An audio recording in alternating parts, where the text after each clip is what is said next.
Hi hello ನಮಸ್ತೆ. ನಾನು ರಾಜು ಅಷ್ಟೇ. ನೀವು ನೋಡ್ತಿದ್ದೀರಾ center point Kannada YouTube channel. Sameer Rizvi batting ಆರ್ಭಟಕ್ಕೆ ಮುಂಬೈ ಇಂಡಿಯನ್ಸ್ ತಂಡ ಧೂಳಿಪಟ. ಎಂಐ ವಿರುದ್ಧ ಸುಲಭವಾಗಿ ಗೆದ್ದ DC. ಏನಿದು ಅಪ್ಡೇಟ್, ಇವೆಲ್ಲವನ್ನು ನೋಡೋಣ. ಅದಕ್ಕಿಂತ ಮೊದಲು ಇಲ್ಲಿ ತನಕ ನಮ್ಮ ಚಾನಲ್ನ ಸಬ್ಸ್ಕ್ರೈಬ್ ಮಾಡಿಲ್ಲ ಅಂದರೆ ಈಗಲೇ ಸಬ್ಸ್ಕ್ರೈಬ್ ಮಾಡಿ, ಜೊತೆಗೆ ಕಾಮೆಂಟ್ಗಳ ಮುಖಾಂತರ ತಮ್ಮ ಅಭಿಪ್ರಾಯವನ್ನು ತಿಳಿಸಬಹುದು. ವೀಕ್ಷಕರೇ, ಇವತ್ತು ನಡೆದಂಥ Delhi capitals versus Mumbai Indians ತಂಡದ ನಡುವೆ ನಡೆದಂಥ ರೋಚಕ ಹಣಾಹಣಿಯಲ್ಲಿ ಇವತ್ತು ಡೆಲ್ಲಿ ಕ್ಯಾಪಿಟಲ್ಸ್ ತಂಡ ಮುಂಬೈ ಇಂಡಿಯನ್ಸ್ ತಂಡವನ್ನು ಬರೋಬ್ಬರಿ 6 ವಿಕೆಟ್ಗಳಿಂದ ಹೀನಾಯವಾಗಿ ಸೋಲಿಸಿ ಇದೀಗ IPL ಟೂರ್ನಮೆಂಟ್ನ ಅಂಕಪಟ್ಟಿಯಲ್ಲಿ ಅಗ್ರಸ್ಥಾನಕ್ಕೇರಿದೆ.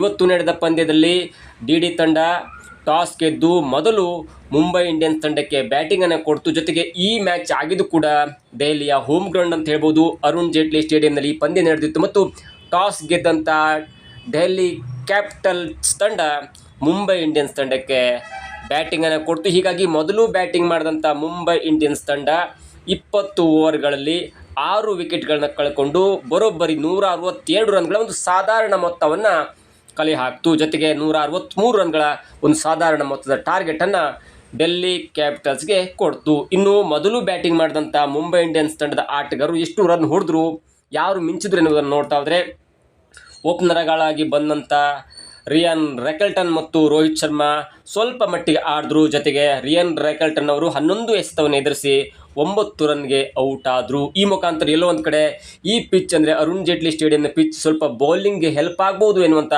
ಒಂದು ಲೆಕ್ಕಾಚಾರ ಆಗಿತ್ತು. ಜೊತೆಗೆ ರೋಹಿತ್ ಶರ್ಮಾ ಕೂಡ ಭರ್ಜರಿಯಾಗಿ ಹೊಡೆಯುವಂಥ ಯತ್ನ ಮಾಡಿದ್ರು ಕೂಡ ಅವರು ಬಹಳ ಹೊತ್ತು ಆಡಲಿಲ್ಲ. 26 ಎಸೆತದಲ್ಲಿ 5 ಬೌಂಡ್ರಿ ಮತ್ತು 1 ಸಿಕ್ಸರ್ಗಳ ನೆರವಿನಿಂದ 35 ರನ್ ಹೊಡೆದ್ರು. ಅವರ ಜೊತೆಗೆ ಬಂದಂಥ ತಿಲಕ್ ವರ್ಮ ಕೂಡ ಡಕ್ಔಟ್ ಆದರು. ಜೊತೆಗೆ ರೋಹಿತ್ ಶರ್ಮಾ ಮತ್ತು ಸೂರ್ಯಕುಮಾರ್ ಯಾದವ್ ಅವರು ತಂಡಕ್ಕೆ ಸ್ವಲ್ಪ ಮಟ್ಟಿನ ಆಸರೆಯಾದರು. ಹೀಗಾಗಿ ತಂಡ ಎಲ್ಲೋ ಒಂದು ಕಡೆ 150 ದಾಟುತ್ತಾ 160 ದಾಟುತ್ತಾ ಎನ್ನುವಂಥ ಲೆಕ್ಕಾಚಾರದಲ್ಲಿದ್ದಾಗ ರೋಹಿತ್ ಶರ್ಮಾ ಕೂಡ ಔಟ್ ಆಗ್ತಾರೆ. ಜೊತೆಗೆ ಸೂರ್ಯಕುಮಾರ್ ಯಾದವ್ ಮತ್ತು ರುದರ್ಫೋರ್ಡ್ ಜೊತೆಗೆ ನಮನ್ ದೀರ್ ಕೂಡ ಸ್ವಲ್ಪ ಮಟ್ಟಿಗೆ ಆಟ ಆಡ್ತಾರೆ. ಸೂರ್ಯಕುಮಾರ್ ಯಾದವ್ ಅವರು ಇವತ್ತಿನ ಒಂದು ಪಂದ್ಯದಲ್ಲಿ ಕ್ಯಾಪ್ಟನ್ ಆಗಿರ್ತಾರೆ, ಹಾರ್ದಿಕ್ ಪಾಂಡ್ಯ ಇರಲಿ. ಹೀಗಾಗಿ 36 ಎಸೆತದಲ್ಲಿ 3 ಬೌಂಡ್ರಿ ಮತ್ತು 2 ಸಿಕ್ಸರ್ಗಳ ನೆರವಿನಿಂದ ಕ್ಯಾಪ್ಟನ್ಸ್ ಇನ್ನಿಂಗ್ಸನ್ನು ಆಡಿದಂಥ ಸೂರ್ಯಕುಮಾರ್ ಯಾದವ್ ಅವರು ಬರೋಬ್ಬರಿ 51 ರನ್ ಹೊಡೆದು ಔಟ್ ಆಗ್ತಾರೆ. ಅದಾದ ನಂತರ ಬಂದಂಥ ರುದರ್ಫೋರ್ಡ್ ಅವರು 5 ರನ್ಗೆ ಔಟ್ ಆಗ್ತಾರೆ.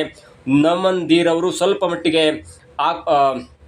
ಬ್ಯಾಟಿಂಗನ್ನು ಮಾಡಿ 28 ರನ್ ಹೊಡಿತಾರೆ. ಮತ್ತು ಮಿಶೆಲ್ ಶಾಂಟ್ನರ್ ಅವರು 13 ಎಸೆತದಲ್ಲಿ 18 ರನ್ ಕಾಣಿಕೆ ಮುಖಾಂತರ ಮುಂಬೈ ಇಂಡಿಯನ್ಸ್ ತಂಡ ನಿಗದಿತ 20 ಓವರ್ಗಳಲ್ಲಿ ಬರೋಬ್ಬರಿ 162 ರನ್ನನ್ನು ಕಲೆ ಹಾಕಿ ಎದುರಾಳಿ ತಂಡವಾದಂಥ DCಗೆ ಬರೋಬ್ಬರಿ 163 ರನ್ಗಳ ಒಂದು ಸಾಧಾರಣ ಮೊತ್ತವನ್ನು ಕೊಡುತ್ತೆ.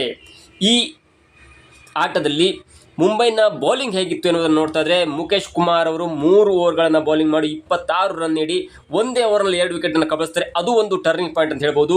ಇನ್ನು ಲುಂಗಿ ನಿಗಡಿ ಬಗ್ಗೆ ಮಾತಾಡೋದು ಬೇಡ. ಸ್ಲೋವರ್ ಬೌಲರ್ಗಳ ಬೌಲಿಂಗ್ ಮುಖಾಂತರ ಎದುರಾಳಿಯ ತಂಡವನ್ನು ಕಟ್ಟಿ ಹಾಕ್ತಾರೆ. ಹೀಗಾಗಿ ತಾನು ಹಾಕಿದಂಥ 4 ಓವರ್ಗಳಲ್ಲಿ 34 ರನ್ನನ್ನು ನೀಡಿ 1 ವಿಕೆಟನ್ನು ಕಬಳಿಸ್ತಾರೆ. ಇನ್ನು ಡೆಲ್ಲಿಯ ಕ್ಯಾಪ್ಟನ್ ಆಗಿರುವಂಥ ಅಕ್ಷರ್ ಪಟೇಲ್ ಅವರು 4 ಓವರನ್ನು ಬೌಲಿಂಗ್ ಮಾಡಿ 22 ರನ್ ನೀಡಿ 1 ವಿಕೆಟನ್ನು ಕಬಳಿಸ್ತಾರೆ. ಇನ್ನು ನಟರಾಜನ್ ಅವರು 3 ಓವರನ್ನು ಮಾಡಿ 24 ರನ್ ನೀಡಿ 1 ವಿಕೆಟನ್ನು ಕಬಳಿಸ್ತಾರೆ. ಇದು ಡೆಲ್ಲಿಯ ಬೌಲಿಂಗ್ ಅಟ್ಯಾಕ್ ಆಯಿತು. ಇನ್ನು ಎರಡನೇ ಇನ್ನಿಂಗ್ಸನ್ನು 163 ರನ್ಗಳ ಟಾರ್ಗೆಟನ್ನು ಚೇಸ್ ಮಾಡುತ್ತಾ ಬಂದಂಥ ಡೆಲ್ಲಿಗೆ ಆರಂಭದಲ್ಲಿ ಆಘಾತ ಆಯಿತು. ಯಾವ ಮಟ್ಟಿಗೆ ಅಂದರೆ, KL ರಾಹುಲ್ ಮೊದಲ ಪಂದ್ಯದಲ್ಲಿ ಡಕ್ಔಟ್ ಆಗಿದ್ದರು. ಈ ಪಂದ್ಯದಲ್ಲಿ 3 ಎಸೆತವನ್ನು ಎದುರಿಸಿ 1 ರನ್ನನ್ನು ಮಾಡಿದ್ರು. ಜೊತೆಗೆ ಅವರು ಔಟ್ ಆದ ನಂತರ ಬಂದಂಥ ನಿತೀಶ್ ರಾಣಾ 3 ಎಸೆತಗಳನ್ನು ಎದುರಿಸಿ ಡಕ್ಔಟ್ ಆದರು. ಹೀಗಾಗಿ ಎಲ್ಲೋ ಒಂದು ಕಡೆ 10-12 ರನ್ ಒಳಗಾಗಿ 2 ವಿಕೆಟನ್ನು ಕಳೆದುಕೊಂಡಂಥ DCಗೆ ಸೋಲಿನ ಭಯ ಕೂಡ ಕಾಣ್ತಾ ಇತ್ತು.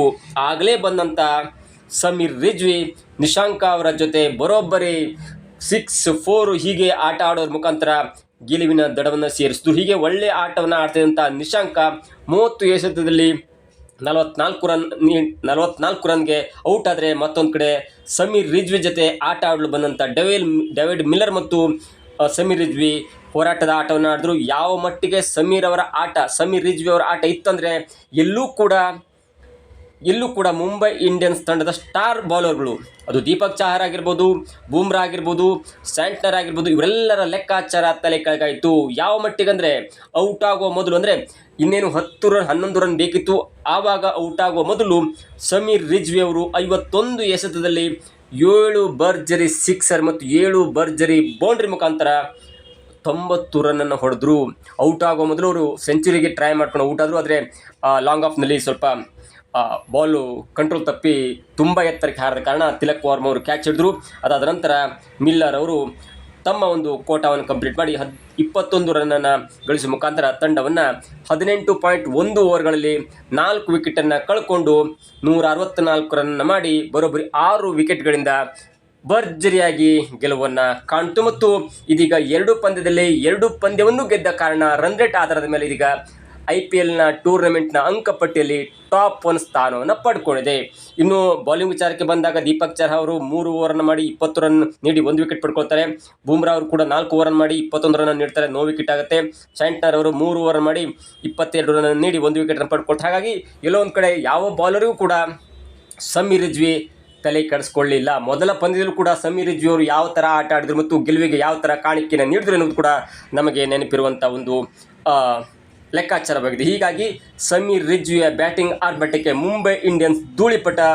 ಮುಂಬೈ ವಿರುದ್ಧ ಸುಲಭವಾಗಿ ಗೆದ್ದಂಥ DC ಇದೀಗ ಅಂಕಪಟ್ಟಿಯಲ್ಲಿ ಅಗ್ರಸ್ಥಾನ. ಇದಾಗಿತ್ತು ಇವತ್ತಿನ ವಿಶೇಷ. ನೋಡ್ತಾ ಇರಿ centre point Kannada YouTube channel.